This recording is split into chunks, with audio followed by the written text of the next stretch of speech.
The big issue with illegal immigrants is, in terms of return, is that the countries to which you return them may refuse to accept. So how do you get cooperation on returns? That has to be part of a wider scheme of global migration governance, where you get agreements on high-skilled labour migration, low-skilled labour migration, and you tie issues of irregular or illegal migration into cooperation on those. So, for example, suppose you had an agreement between Africa, which is the continent with the youngest population, okay, about 50% of Africa is under the age of 18, whereas Europe is one of the most aging populations. There aren't enough jobs in Africa, and there are all sorts of other problems. There are all sorts of labour shortages in Europe.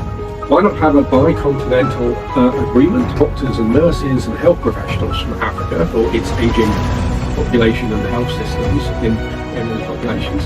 It actually says, okay, we will attempt to set up schemes for high-skilled migration, like with doctors and nurses, where we support the development of the health service in African states by providing training and stuff to people. So people come over and work in Europe for a few years, develop their training, develop their skills, and then go back to Africa. And we tie it to cooperation on irregular migration, because the more legal pathways you have, the less irregular migration there is anyway.